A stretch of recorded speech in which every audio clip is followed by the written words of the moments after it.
Well, hello everybody, and welcome back to Fairview, my HO scale Rocky Mountain model railroad. This is the first layout update for 2022. It's late January, and you might be wondering why it's looking a bit like a bomb site in here. Well, the answer is fairly simple. I think you've probably heard of people who do dry January when they give up booze for the month. Yeah, there are other people who do veganuary where they give up meat for the month.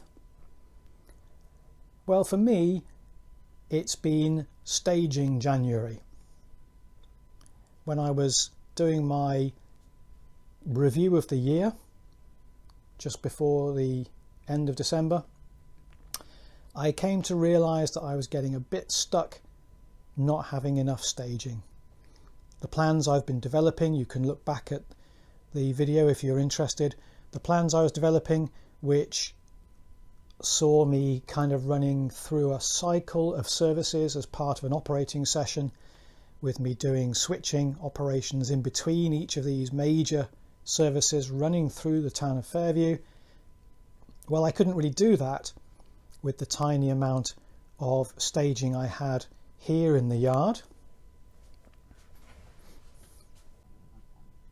And anyway, I had some plans suggested by one of my subscribers, maybe to turn this area into a bit less of a kind of a goods yard and more of an engine terminal.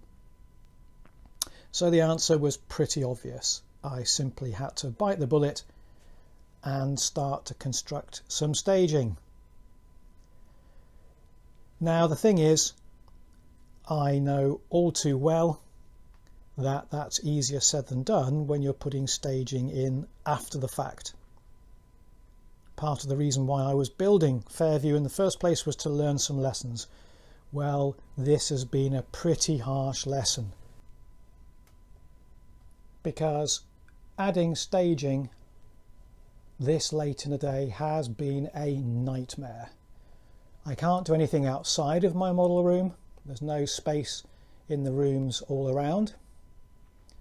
So I had to go below. And if I was starting again, I probably would have used these kitchen cabinets as my datum and put my staging on top of the cabinets and then had the layout a bit higher up.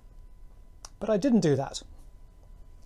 So I've spent most of January setting up the bench work, working out the gradient, which has been the hardest bit for me, trying to work out just how I could get to the stage where trains could climb the gradient up onto the main part of the layout.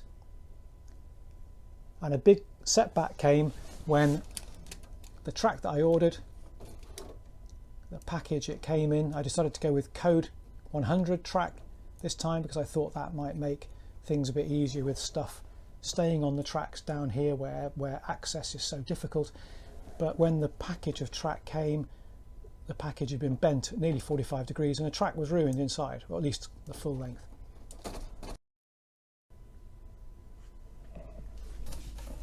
Eventually I'm going to add extra switches. Okay, look, I've got some switches ready to go in.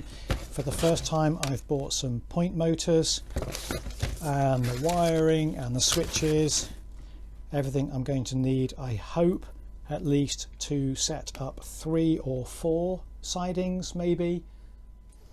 What I'm hoping is to be able to bring a line back this way, which will allow me just to store a couple more locos on this side of the gradient down, with the longer coal trains and things all at that end.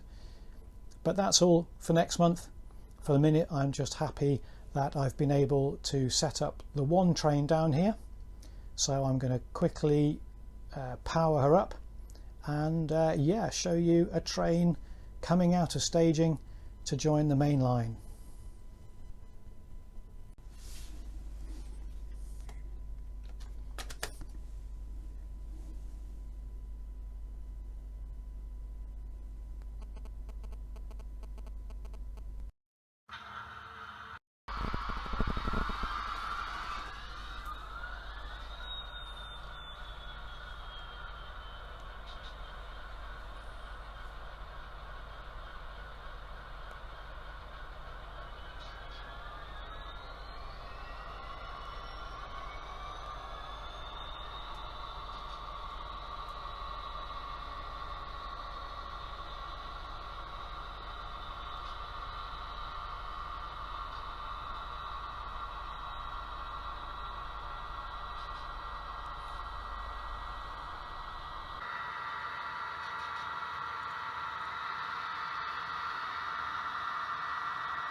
yeah, so there we are. Perhaps not the most spectacular thing to show you this month, but I'm pretty pleased with what I've achieved so far. As I say, with hindsight, that being a wonderful thing, of course, I should have sorted all of this out right at the very beginning, even as I was planning the layout. But at least now I've got the chance to bring trains up from staging. Once I've sorted out the bridge, the lift bridge there, I can get them properly onto the main line and get back to running operations. So maybe I'll have all that finished, ready to show you next month.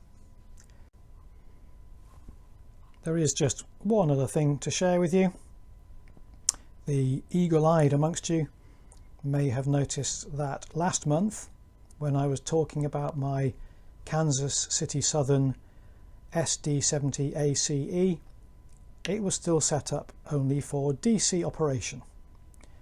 Well, I was glad to get hold of, I thought I had the card somewhere. I was glad to be able to get hold of one of these Econami, the Soundtrax budget sound decoders, and with the usual wailing and gnashing of teeth that always accompanies me doing anything electronic, and also culminated in me, I think, blowing the main lights, which won't matter while it's in a consist, but even so, I was able to fit the decoder and one of these little recycled iPhone speakers, and yeah, I've now got that lovely loco. Really do like the colours, permanently consisted with 8444 there. So this is now my loaded coal train, which will be coming eastbound out of the Rocky Mountains and heading through Fairview out to all points eastward. So there's not really much else that I can show you this month. There's just been so much upheaval and ongoing work. But let's just close with a shot of this new Athearn Genesis SD70 ACE hauling its coal, earning its keep. And yeah, leave it there for this month. Wish you, as always, happy modelling, take care of yourselves, and hope to see you soon. Bye bye.